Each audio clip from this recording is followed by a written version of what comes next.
the bread. Look at somebody else and say, don't forget the bread. Now, let me give you a story real quickly. The story goes like this. A woman sent her husband to a grocery store. Matter of fact, she called him first and asked him if he was on his way home. She asked him that question because she knew that he might take a different route to where the grocery store was. And she asked him, would he stop at the grocery store? He said yes with no hesitation. There was a concern for her because he has what we will call breaks out in hives just going to a supermarket. He's probably related to me because I don't do supermarkets. And therefore, the gentleman said to his wife, I will go to the supermarket. What do you want? She said, I need you to bring home some bread. He had no problems with doing so. He went to the supermarket, and long story short, he became well excited about what he saw. Inside the supermarket, which he had first disdained, he got excited and saw food that he normally would not have been handling because his wife did the shopping. So he started picking up various groceries. He was picking up milk, he was picking up eggs, he was picking up all different items that excited him and filled his basket, paid for it, got in his car on his way home, dropped the basket and bags on the house table in the kitchen, and wife is now distributing items to the cupboard. Only for she to be excited and say, wow, you got more than I asked for. And when she's putting everything into the cupboard, she recognizes that what she wanted was missing. With all of his excitement in a supermarket that normally he would not have went to and doesn't like, he picks up everything else but what was supposed to be retrieved. And she turned and she asked him, where is the bread? He was dumbfounded, only to realize he had not completed the assignment he was supposed to have completed. With all the things he had done, he had not done the assignment. As a result of that, church, I wish to bring to your attention the story of understanding this, how we might really be the same like this man. We get caught up and we make the mistake on the critical arena of going after things and getting distracted by things and using and picking up things in the church that has nothing to do with the essence of which is called the bread. Yes. We can get caught up in a lot of stuff. We do. We do with the singing, the praise team. We do with dancers in the church. We get caught up as whether who's on the usher board. We get caught up who's on the music ministry, who's playing the keyboards, who's playing organs, who's playing drums and saxophone, who's going to preach this week and when it's my turn. And we get caught up in all of these items. Yet the main course that should be taking up our attention is not taken up. It's called the bread. You see, one must understand that when there is a famine in the land, when there's challenges in the land, is where Joseph comes in. Joseph knew how to maneuver himself accordingly, and yet when there was time for distribution, he knew how, not only how to gather bread, but he knew what to do with bread after gathering. It is one thing for you to have gathered the bread. It's another to know what to do with it after you get it. So Peter, in this particular text that I want to highlight tonight, is a perfect example who knew not to forget the essence that he is supposed to be working with. With all the miracles that took place, with everything that was happening, the images of fire coming down from heaven in the Old Testament and the sound of the mighty rushing wind in Acts chapter 2 in New Testament, Peter positions himself over a full group of people who we might call the Jerusalemites. These people are waiting to hear what Peter has to say. Peter is subject to one person only. He is subject to the voice of God, of which he hears from God and delivers a message to the people. He is subject, however, not just to God, but subject to God's word. And there are people who are listening to Peter. And these particular persons, if you will, you would think that they had become quite acquainted with all that had happened around the city. They were people that had to have known what had taken place concerning Jesus. There must have been a headline newspaper that had grabbed the front line news, the head of news that would have Jesus' face on it. It was a long trial. It was an execution for 7 weeks, if you will. A lengthy time going from one courthouse to the next courthouse, to the next courthouse, the dragging out of a trial. Rapid succession takes place, and this man ends up on a cross. And Peter now has to stand up and defend who he was. He has to bring him to light to a people who have not really got a glimpse of what walked among them. So I present to you tonight that in rapid succession, Peter fired a trio, if you will, of a God-given endorsement of Christ. He brought to their attention, number one, that God proved he sent Jesus to you by having him work miracles, wonders, and signs. Well, therefore, one must note that if God endorsed him, we must recognize the miracles were a proof that Jesus was of divinity. When he healed bodies, when he fed hungry bellies, when he commanded waves to stop in the midst of challenging trips across an ocean. 4-star general does that to a private. This man is the general of himself. He summons life to intersect Lazarus' dead body and sight with a blind man's eye. Miracles are God's endorsement of Jesus. God gave Jesus to seal the approval of earth that he was sent from God. As a result, Jesus then becomes the bread that they need for the miracle. When it comes to the distribution of anything, it is God distributing his miracles, God distributing his deliverance, God distributing the healing among the people, God distributing resurrection among the people. You cannot get caught up with all of the items of the church and not have the essence of the church. Is a focus of the church, be the bread of the church. Look at your neighbor and say, don't forget the bread. You cannot forget the most important thing of any worship. It has nothing to do with all of the other ministries that I just called. The most important thing has nothing to do with the praise team. It has nothing to do with the ushers. It has nothing to do with all the keyboard and the instruments. The most important thing is the ability to break the bread to the people, to let the people know and distribute it, rightly dividing the word of God, so that people may come to life. Number two, that proves whom God is. God delivered Jesus to death and brought him out from death. Acts chapter 2:23 tells us he had already planned and decided Jesus would be handed over to you. So you took him and had evil men put him to death on the cross. Romans put him on the cross, but Jews caused the action to take place. The bread was given to everybody, and they did not realize that the living bread was walking among them. So what they did is that they took what they didn't know had value and thrust it away. They did not know that the value was in the man that was in the incarnate, walking among them day by day. God deemed Christ worthy of God's most important mission, to serve as a sacrifice for humankind. Not just anyone, but could do this. Nobody could do this. The only one could do it was the Lamb of God. The only one that could do this was the perfect, flawless, sinless Lamb of God. When the Romans nailed him to a cross, God signaling him out as the only sinless being that there is the one that starts to work the fields. The cross is set, a tool of shame for the onlooker, but a badge of honor for the one that's on it. The badge bestowed one time to one man, Jesus of Nazareth. But God did not leave Jesus in the tomb. He didn't leave the bread to rot and become mildew in the tomb. He did not leave that bread to become that which become a dirt and become disintegrated in the midst that nobody could use it. He took his bread out of the tomb after a certain time that the bread had to have been cooked in the tomb. He must take time inside of there before he can distribute.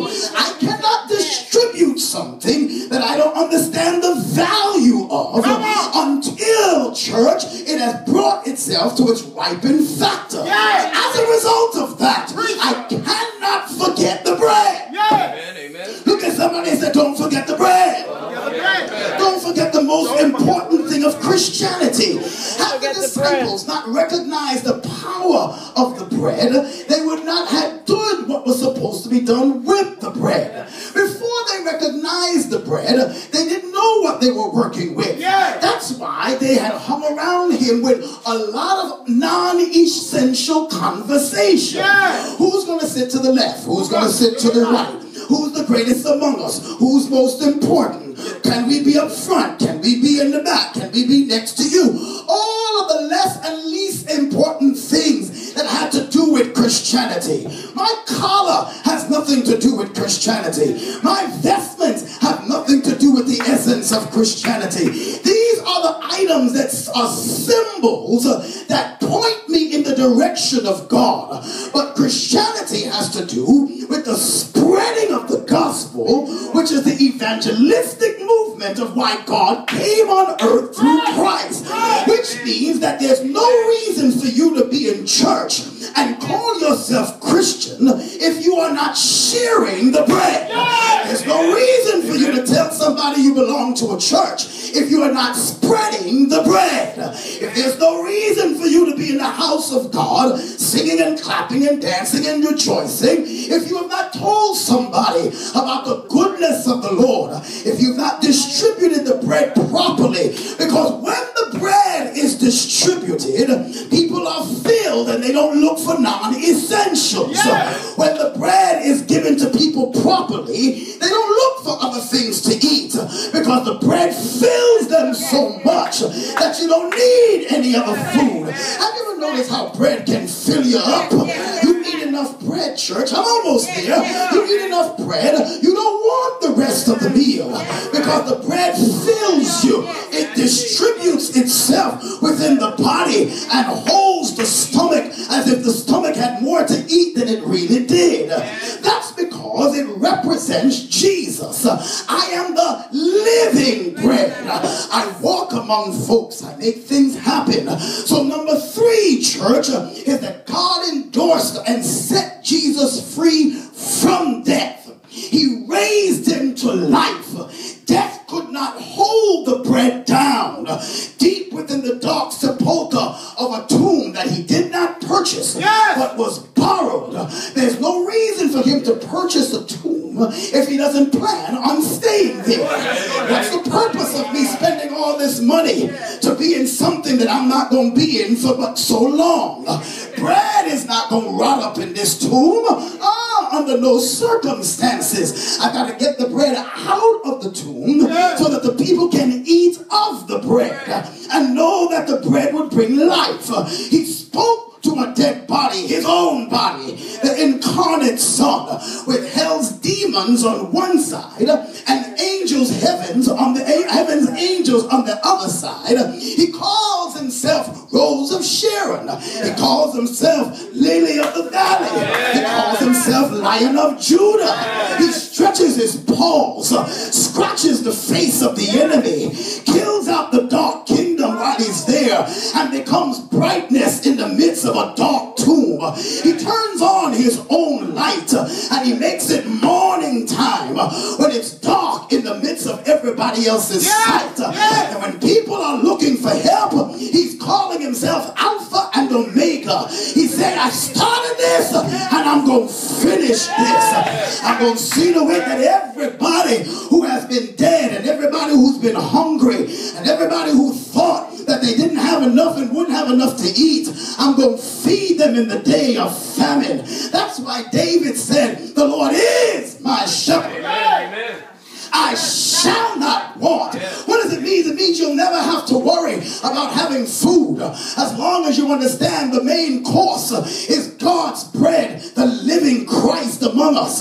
Don't you know when you go to the restaurant, the first thing they bring you is bread? Before the main course comes, before you get anything else to eat, they distribute bread to the table. It's telling you, church, that you need bread in the midst of everything. You need bread, and you need leavened bread. You can't forget the bread. Look at your neighbor and say, don't forget the bread. Don't forget the bread, because when there's famine, as Joseph had gathered the bread, he had the bread. But when the famine had reached, his brothers arrived, and Joseph knew what to do with the bread. The bread is not just to be gathered, church. The bread is to be distributed. It's time for you to learn how to distribute the bread. You're not distributing hard dough bread. You're not distributing Wonder Bread. When you get out into the street, you got to learn how to distribute the bread of life, the word of God. Somebody out there is waiting on you to learn your assignment. Your purpose for being saved is not to sit in the chair in the church, but you are saved with a purpose to serve. As a result, part of your serving is preaching the bread. You might not be up in the pulpit because only the pastor maintains the pulpit and chooses to deliver it when he wants to. But at the end of the day, you still have a responsibility. It's a one-on-one witnessing. It's a three-on-three witnessing. It's standing up in the midst of a dark day when somebody's about to commit suicide. But if you're walking with the living bread and the real bread is exercised in your life, somebody will be able to see the bread in your life that you can turn and say, hold on, baby. Don't quit just yet. Your help is on the way. When they thought that they should give up and they were in a famine, they went to Joseph for the bread. But Joseph had to remind himself, it's not about what they did to me. It's not about what they put me through. It's not about how the hell they have been rising in my life. But he saved me for a purpose. And the purpose was that they should live and not die. But I've got the bread. Look at your neighbor and say, I have the bread. And if I've got the bread, church, then I've got to distribute the bread. If this thing is that good, why am I keeping it to myself? If I enjoy it that much, why am I holding on to this bread? When you like something, you keep buying it over and over again. You advertise it.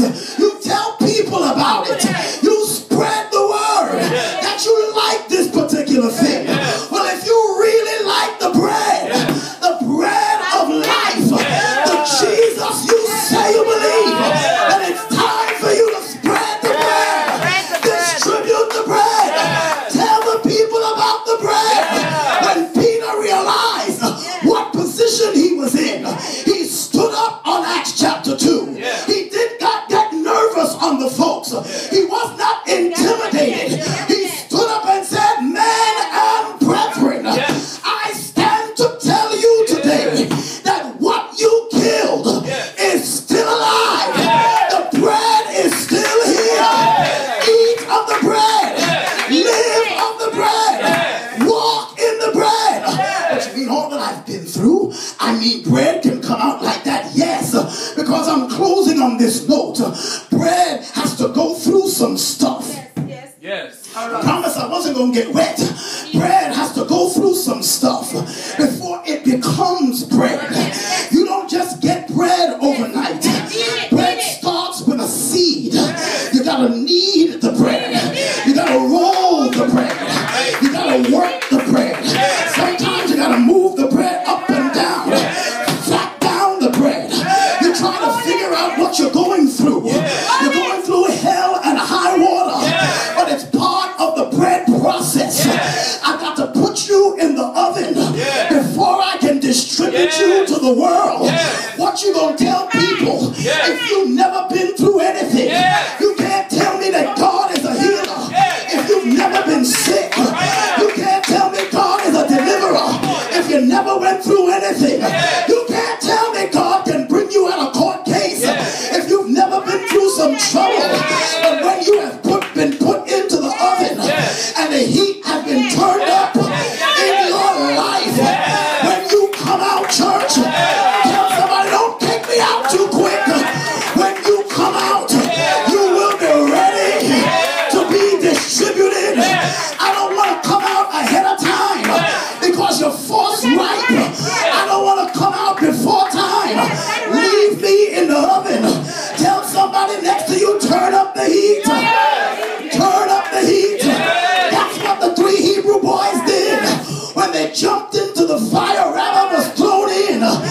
are not afraid of going in because they know going in, God will do something. And when he turned up the heat at the higher blaze, by the time they came out, they were ready to do work in the kingdom. When they put Joseph in the pit, you meant it for evil, but God meant it for good, because now I am alive to distribute the bread. You thought you killed the bread, but the bread was still alive. You took my coat and you gave it back to my father, but you made one mistake. You gave it back to my father, and my father came with the coat, remembering the promises, remembering that this child was not just a dreamer, but the dream was going to be fulfilled. And as a result, he lived to distribute the bread. But I got to close on this note. If God put a dream in your spirit, if God has told you what to do, then you've got to do it until God is finished with it. And let's distribute the bread. You can't distribute the bread until you have been cooked. Amen. You must be cooked in order to get the bread. Amen. I close on this note. Don't forget the bread. Amen. Don't get caught up on the non-essentials of church. We can sing, we can dance, we can jump, we can do all of that. I can do it with you. But the most important thing is to distribute the bread. Because he said, I am the living bread. And when you're hungry, all you got to do is pull from the bread. Somebody say amen. Amen. Stand to your feet. Amen. To read the message, man of every bird. For an answer, Jesus is the key. He said, if I be lifted up from the earth, I'll draw all men unto me.